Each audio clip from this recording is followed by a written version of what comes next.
अल्हम्दुलिल्लाह अल्हम्दुलिल्लाह नहमदुहु व नस्तईनुहु व नस्तगफिरुह व नु'मिनु बिही व नतवक्कलु अलैहि व नऊज़ु बिल्लाहि मिन शुर्रि अनफुसिना व मिन सय्यिआति अअमालिना मय यहदिहिल्लाहु फला मुदिल्ल लहु व मय युद्लिलहु फला हादिय लहु व अशहदु अन ला इलाहा इल्लल्लाह वहदहु ला शरीका लहु वअशहदु अन्ना मुहम्मदन अब्दुहु व रसूलुहु अम्मा बाद फ़इन्ना खैरल हदीस किताबुल्लाह व खैरल हदी हदी मुहम्मद सल्लल्लाहु तआला अलैहि वसल्लम व शर्रल उमूरि मुहदसतुहा व कुल्लु मुहदसतिन बिदअह व कुल्लु बिदअतिन दलालह व कुल्लु दलालतिन फिन्नार।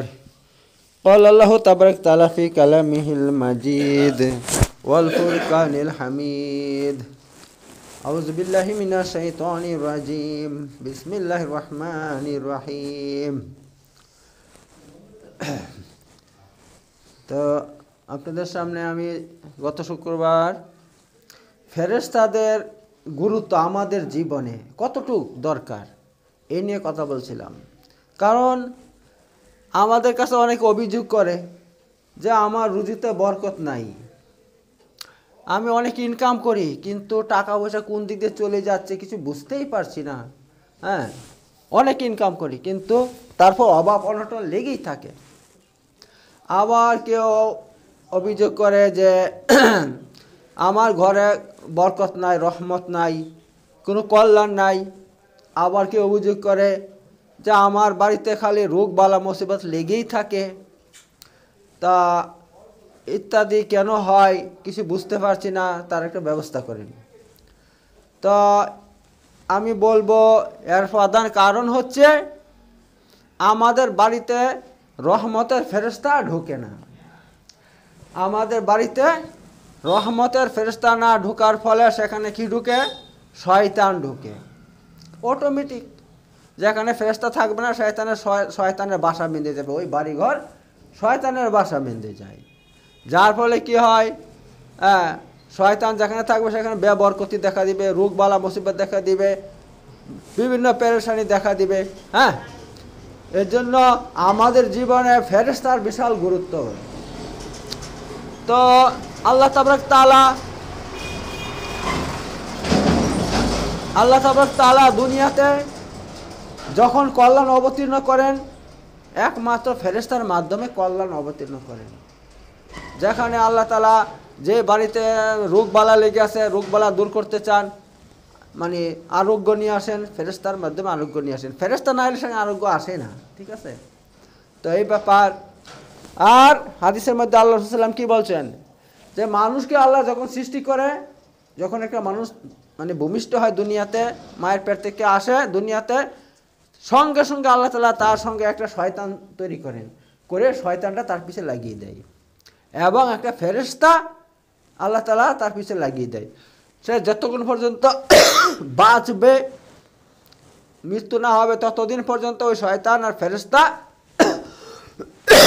তার জীবনে তার পিছনে লেগে থাকে।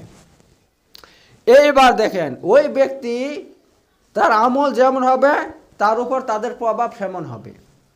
যদি তার মধ্যে শয়তানি কাজ বেশি থাকে, শয়তানি কাজ বেশি করে, সে নামাজ পছন্দ করে না, রোজা পছন্দ করে না, দিন পছন্দ করে না, দুনিয়া পছন্দ করে, খারাপ কাজ বেশি পছন্দ করে, তাহলে তার উপরে ওই শয়তান বেশি প্রভাব বিস্তার করে। ঠিক আছে? শয়তান তার উপর, আর গাড়ি আসিয়ে যাচ্ছে এসে এবার কি বাবা কথা বলতে দিচ্ছে না, তো তার জীবনে কি করবে? শয়তান প্রভাব বিস্তার করবে।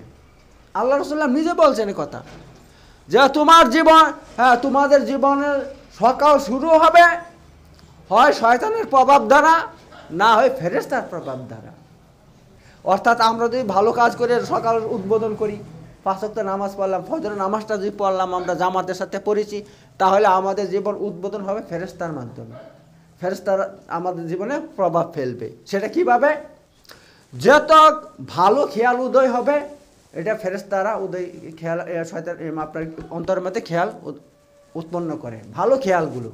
হ্যাঁ, আর যত খারাপ খেয়াল হবে, মনে মধ্যে দুশ্চিন্তা আসবে, আর কুখিয়াল আসবে, চিন্তা ভাবনা আসবে, টেনশন আসবে, তারপরে আরও কত রকমের চিন্তা আসবে, এগুলো সব শয়তান তৈরি করে। ঠিক আছে, শয়তান তৈরি করে।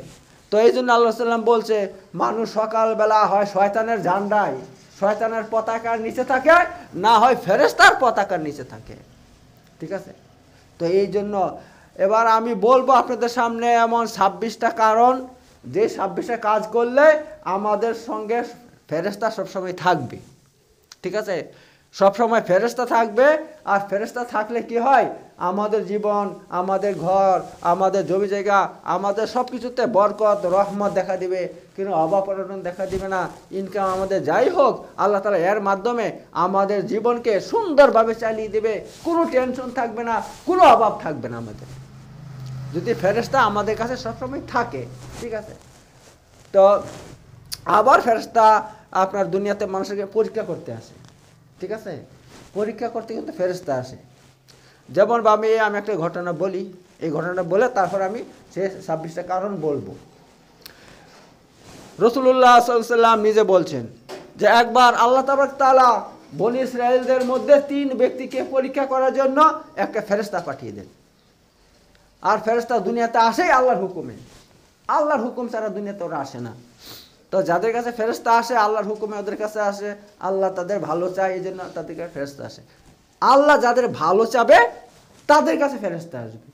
ঠিক আছে, আর আল্লাহ যাদের ক্ষতি চায়, অমঙ্গল চায়, দুঃখ কষ্ট চায়, তাদের কাছে আল্লাহ শয়তান পাঠিয়ে দেয়। তো আসুন এবার আপনাদের সামনে আমি সেই ঘটনাটা বলি, তারপরে আমি ওই 26টা কারণ বলবো, যেই কারণ যে কাজ করলে ফেরেশতা আসে আপনাদের কাছে। তো রাসূলুল্লাহ সাল্লাল্লাহু আলাইহি ওয়াসাল্লাম বলছেন, বনী ইসরাঈলদের মধ্যে আল্লাহ তাআলা 3 ব্যক্তিকে পরীক্ষা করার জন্য একটা ফেরেশতা পাঠান। সেই ফেরেশতা সর্বপ্রথম আসে একটা কুষ্ঠরোগীর কাছে।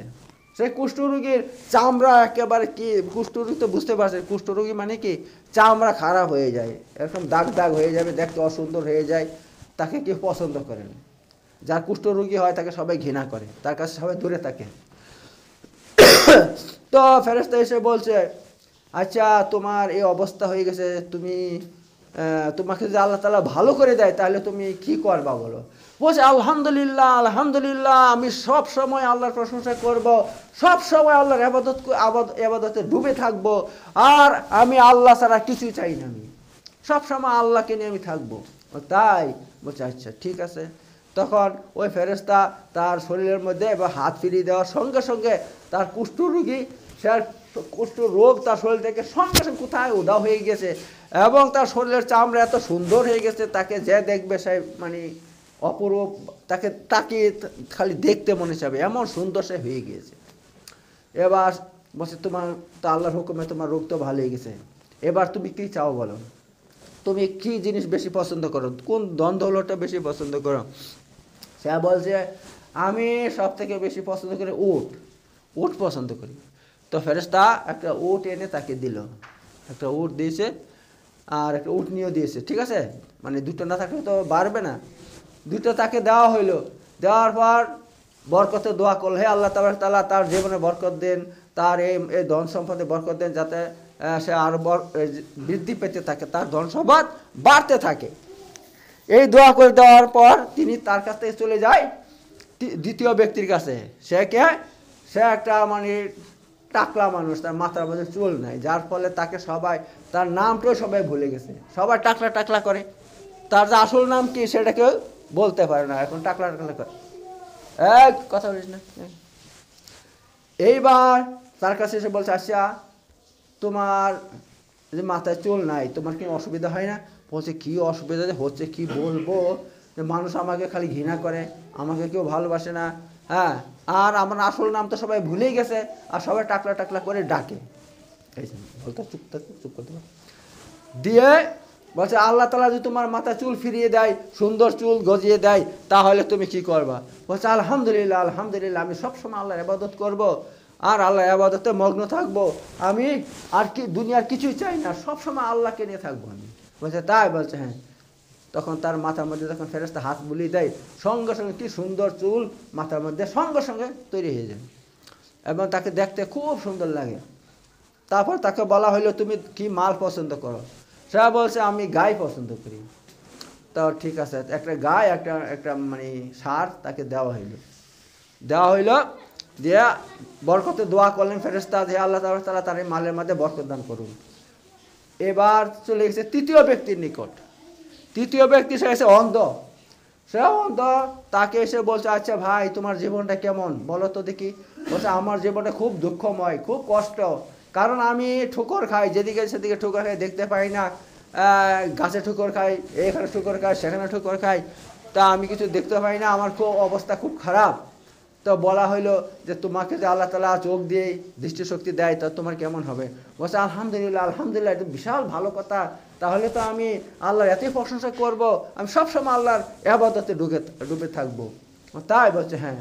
ফেরেশতা কি করলেন, হাদিসের কথা, মানে আল্লাহ রাসূল সাল্লাল্লাহু আলাইহি ওয়াসাল্লাম বলছে, ঘটনা যাতা নয়, আজেবাজে ঘটনা আমি বলি না কখনো। দিয়ে ফেরেশতা তার চোখের মধ্যে যখন এভাবে হাত বুলিয়ে দিয়ে সঙ্গে সঙ্গে তার দৃষ্টিশক্তি ফিরে চলে আসে। দৃষ্টিশক্তি যখন ফিরে আসে তখন সে সব দেখতে পায়, তখন সে খুশিতে আত্মহারা হয়ে গিয়েছে। বলছে আল্লাহর কাছে এবার কিচ্ছু চাই না, আল্লাহ আমাকে সব কিছু দেখার তৌফিক দান করেছে, আমি নিজে চোখ দিয়ে আমি সব দেখতে পাচ্ছি, দুনিয়ার সব কিছু দেখতে পাচ্ছি, তাহলে আমি আর কিচ্ছু চাই না আল্লাহর কাছে। তো বলা হয়েছে তুমি আর কি মাল পছন্দ করো?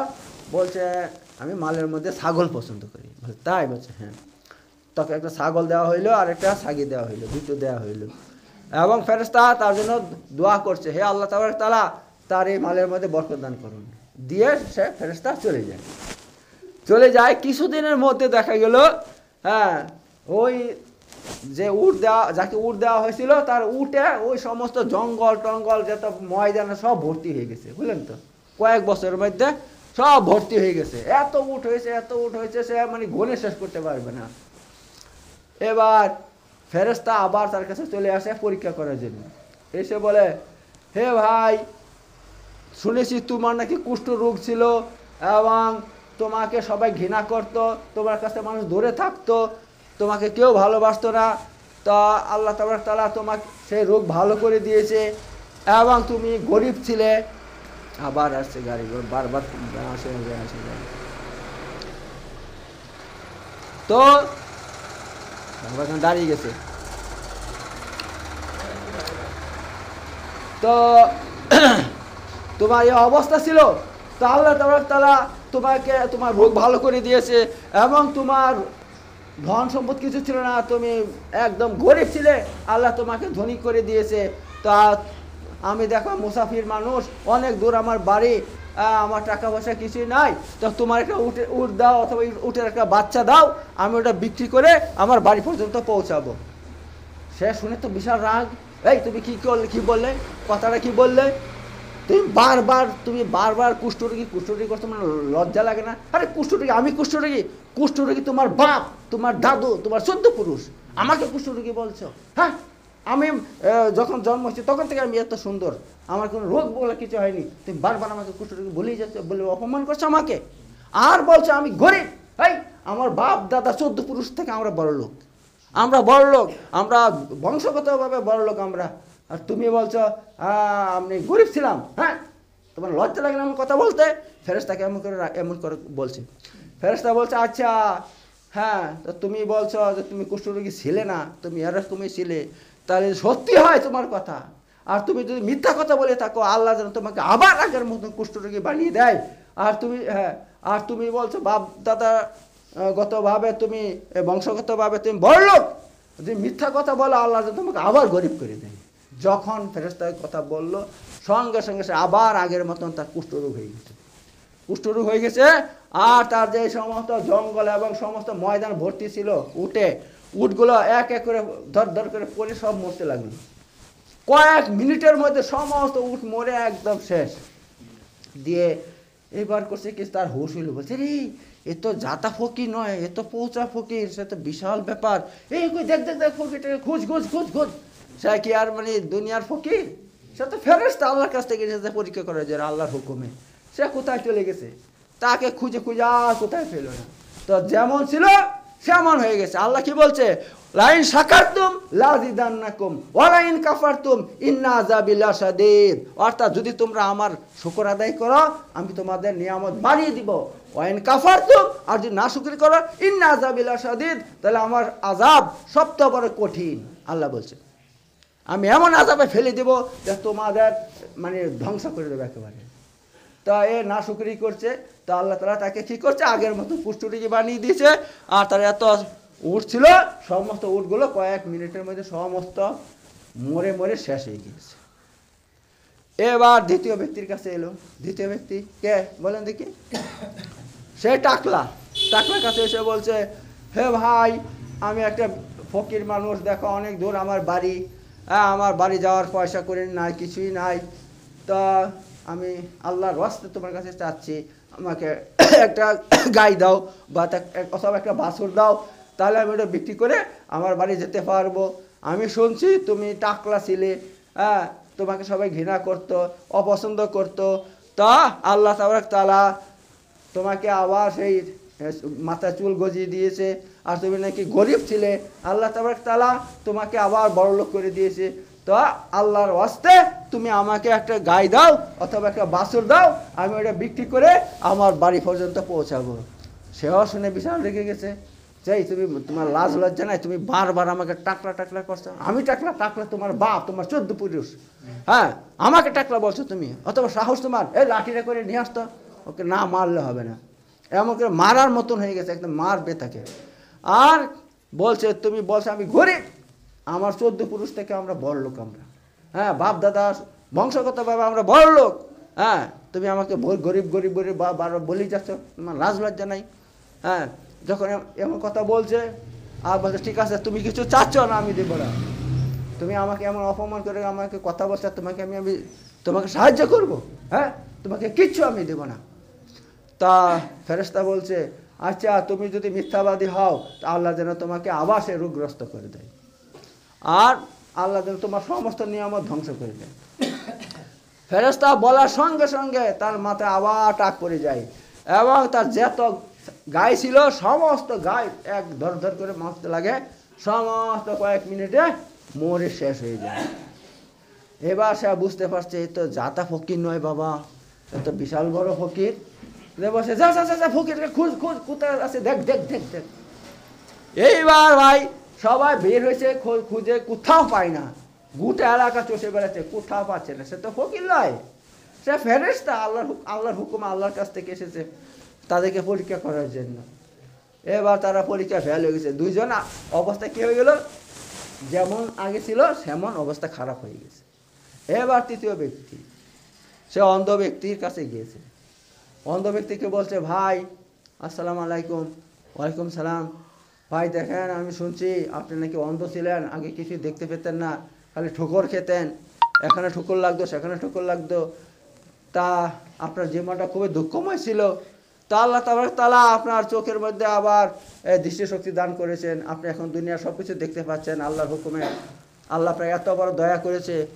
আর শুনছি আপনি খুব গরিব ছিলেন, তা আল্লাহ তাআলা আপনাকে অনেক ধন সম্পদ দিয়েছে, অনেক ছাগল, আপনার প্রচুর ছাগল হয়ে গেছে, মানে সমস্ত ময়দান ভর্তি, জঙ্গল ভর্তি ছাগলে, এত কিছু আল্লাহ আপনাকে দিয়েছে।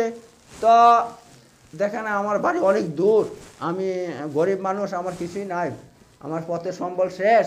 তা একটা ছাগলের বাচ্চা দেন বা একটা ছাগল আমাকে দেন, ওটা বিক্রি করে আমি আমার বাড়ি পর্যন্ত পৌঁছাবো।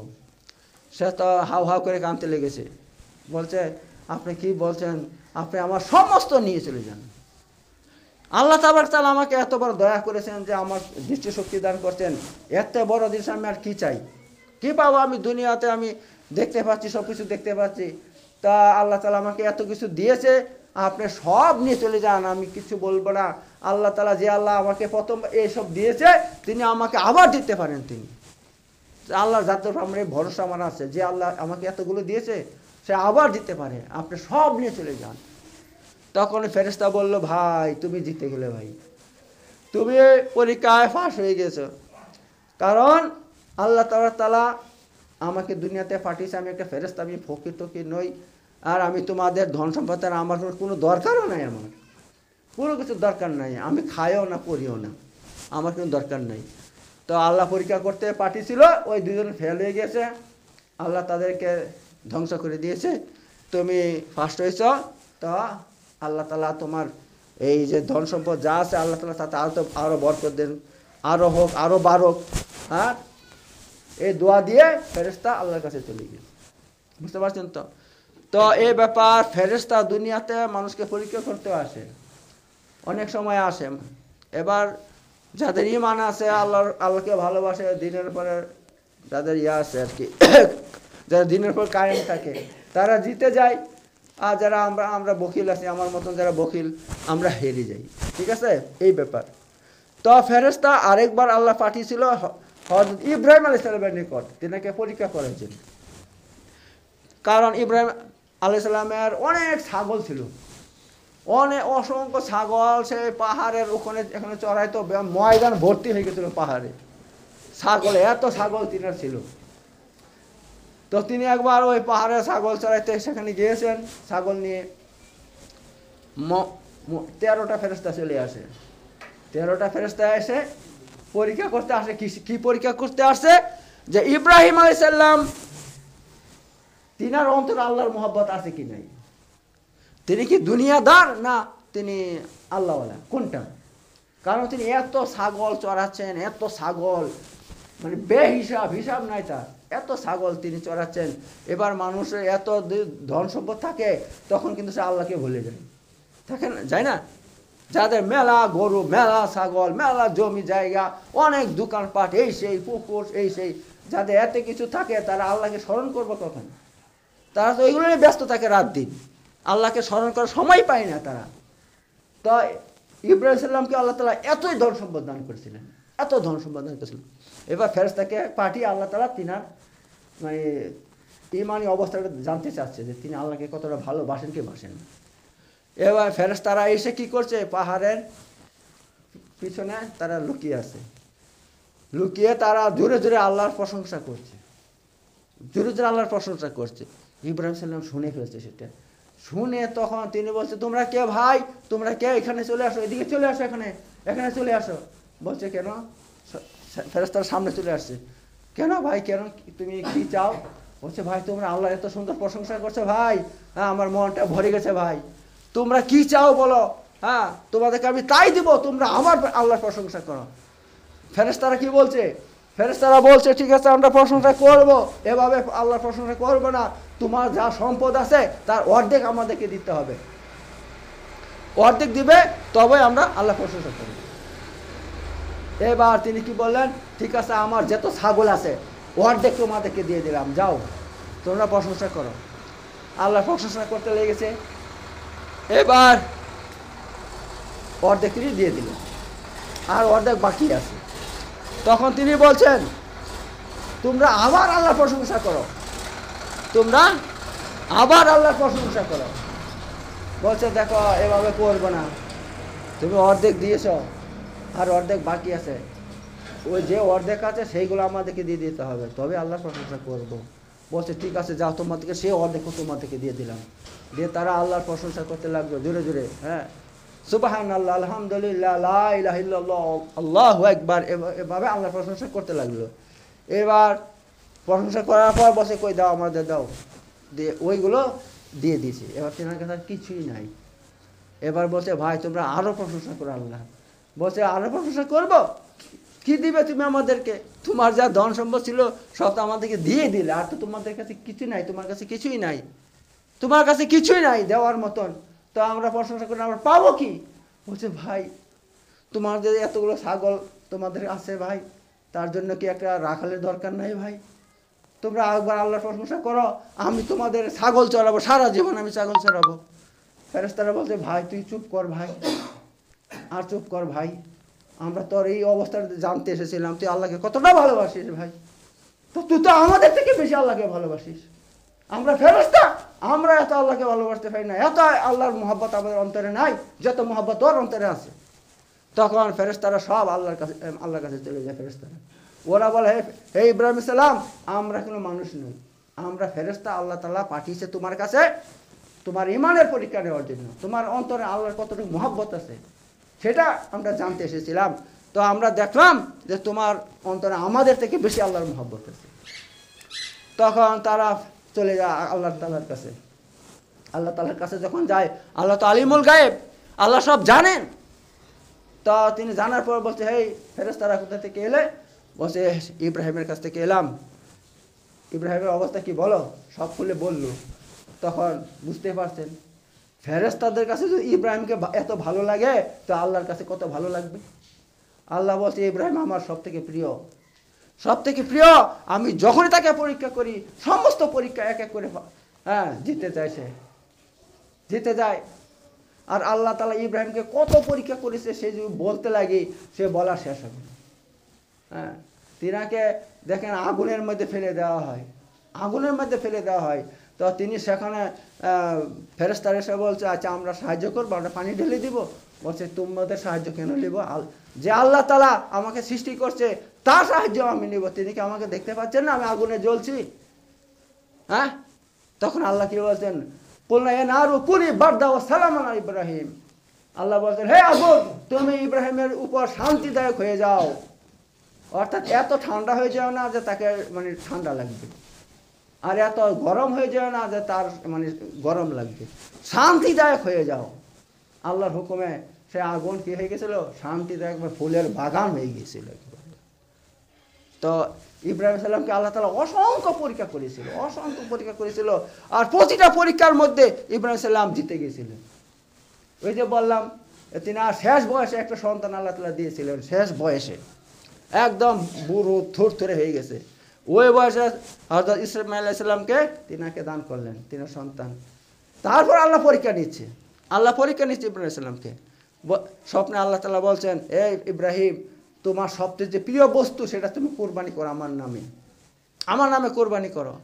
এবার ইব্রাহিম সাল্লাম বলছে, আমার সব থেকে প্রিয় বস্তু আমার ছেলে ইসমাইল, এর থেকে প্রিয় আমার আর কিছুই নাই। তার মানে আল্লাহ তাআলা বলছে ওকে কোরবানি করতে। আচ্ছা, আর ছেলেও কেমন দেখুন, যখন ছেলেকে ঘটনা শুনিয়েছে তখন সে বলছে, হে আব্বা জান, আল্লাহ তাআলা আমার নাম করে বলছে, আমার নাম করে বলছে। তো নাম করে তো বলে না, মানে ইশারা তো করছে যে প্রিয় বস্তু। তো তিনি বলছে, হ্যাঁ নাম করে বলছে। হে আব্বা জান, এত বড় সুখের খবর কি হইতে পারে যে আল্লাহ তাআলা আমাকে কোরবানি করতে বলছে। তা এত আমি কিন্তু রাজি আছি, আব্বা জান আপনি আমাকে কোরবানি করে দিন। তো সে তো অনেক বড় ঘটনা, কোরবানি করতে যায় কিন্তু কোরবানি হয়নি। সেখানে একটা দুম্বা জবাই হয়ে যায়, আর ইসমাইল পাশে দাঁড়িয়েছিল। সেখান থেকেই কোরবানি প্রথা চালু হয়ে গেছে, বুঝতে পারছেন তো। তো যাই হোক, এই ব্যাপার আমার মূল কথা বলার উদ্দেশ্য হচ্ছে মানুষের জীবনে ফেরেশতাদের গুরুত্ব অসীম। যেখানে ফেরেশতা থাকবে সেখানে আল্লাহর রহমত হয়, কল্যাণ হয়, বরকত হয়। সেখানে রোগবালা হয় না, ঝগড়া ঝামেলা হয় না, সেখানে কল্যাণ আর কল্যাণ হয়। আর যেখানে ফেরেশতা থাকবে না সেখানে শয়তান ভর্তি থাকে। আর শয়তান যেখানে থাকবে সেখানে অশান্তি, হিংসা, বিদ্বেষ, মারামারি, কাটাকাটি, তারপরে দ্বন্দ্ব, ঘরে ঘরে ভাই ভাই, মা ছেলেতে, মা বেটাতে এরকম ঝগড়া লাগিয়ে দিবে, কত কী এরকম অশান্তি হয়, সে এই ব্যাপার। তো এবার ফেরেশতা আমাদের বাড়িতে সবসময় কখন আসে, কখন থাকবে, কিছু কাজ আছে সেগুলো করলে ফেরেশতা আমাদের বাড়িতে সবসময় আসা যাওয়া করবে। আর ফেরেশতা হলে সেখানে শয়তান টিকতেই পারে না, ঠিক আছে। তো এই নিয়ে আমি গত শুক্রবারে 5টা কারণ বললাম, ঠিক আছে। 5টা কাজ করলে কি হবে? রহমতের ফেরেশতা সেখানে সবসময় আসতে থাকবে। আমি তো বললাম 1 নম্বর হচ্ছে আল্লাহকে রব মেনে যে তারপর কায়েম থাকবে। আমি আল্লাহকে রব মেনে নিলাম যে আল্লাহ আমার প্রতিপালক, আল্লাহ আমার সৃষ্টিকর্তা, আল্লাহ আমাকে সৃষ্টি করছে। এইটা শুধু বললাম না, বলার পর আমি কায়েম থাকলাম। কায়েম থাকার অর্থ হচ্ছে আল্লাহর যা হুকুম আছে সেগুলো পালন করতে থাকি আমি। যেরকম নামাজ পড়া, রমজানের রোজা রাখা, তারপরে যদি আমার দান খরচের মতন টাকা থাকে দান খরচ করব, মা বাপের খেদমত করা, আত্মীয়দের সেবা করা, নিজের স্ত্রী ছেলে সন্তানকে এদের দেখাশোনা করা, এরকমভাবে যারা গরিব মানুষ তাদেরকে দেওয়া। এবার আল্লাহর যে সমস্ত হুকুম আছে সেগুলোকে যে মেনে চলি এভাবে, তাহলে আমার সঙ্গে কী করবে? আমার বাড়িতে আমার কাছে ফেরেশতা থাকবে। আর 2 নম্বর হচ্ছে শক্তিশালী ঈমান। ঈমানি অবস্থায় ফেরেশতা থাকে। শক্তিশালী ঈমান অবস্থা হচ্ছে যারা সব অবস্থায় আল্লাহর উপর ভরসা রাখে এবং কোনো মতেই আল্লাহকে ছেড়ে অন্য কারো দ্বারস্থ হয় না।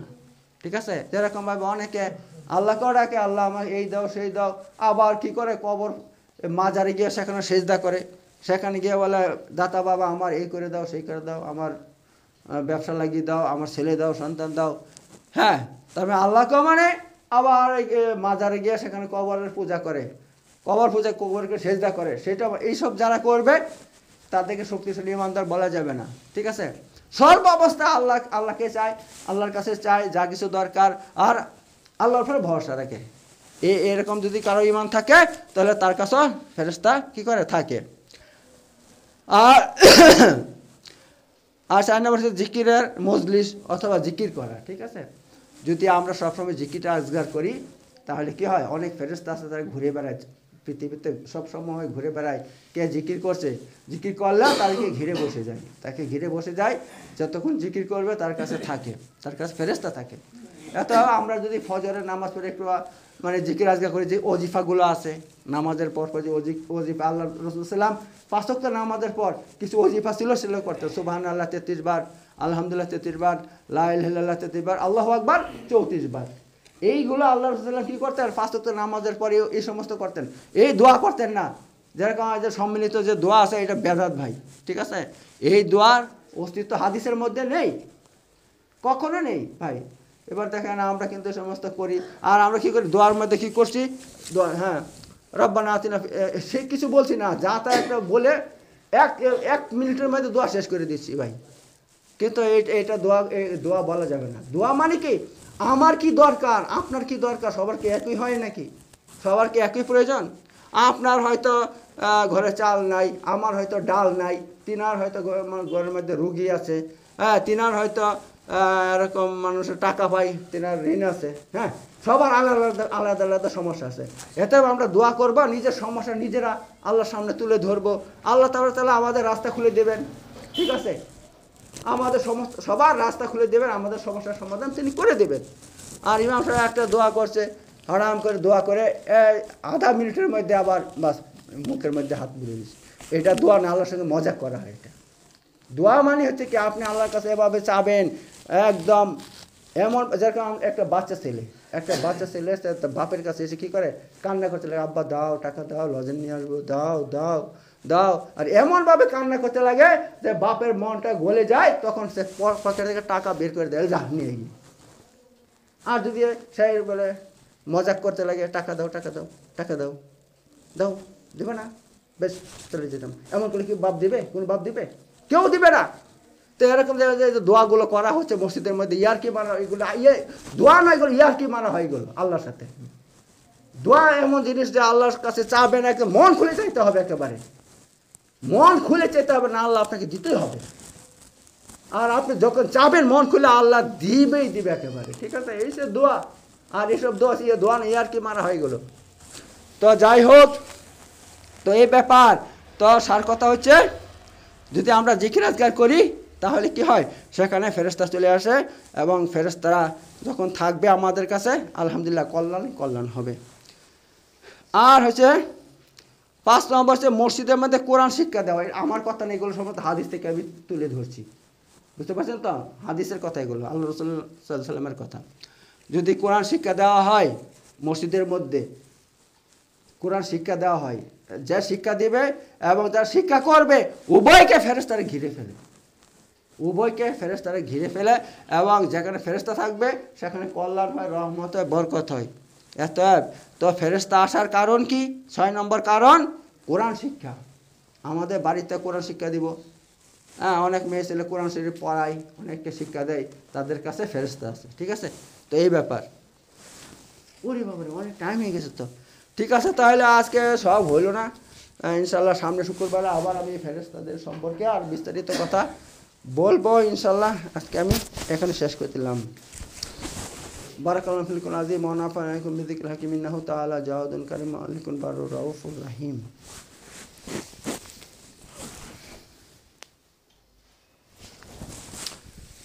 ওয়া আখিরু দাওয়ানা আলহামদুলিল্লাহি রাব্বিল আলামিন। ইন্নাল্লাহা ইয়া'মুরু বিল আদলি ওয়াল ইহসান ويهتدي القربى وينهى عن الفحشاء والمنكر والبغي يعظكم لعلكم تذكرون اذكروا العظيم يذكركم واشكروا على نعمه وذكر أكبر والله يعلم ما تصنعون صدق الله العلي العظيم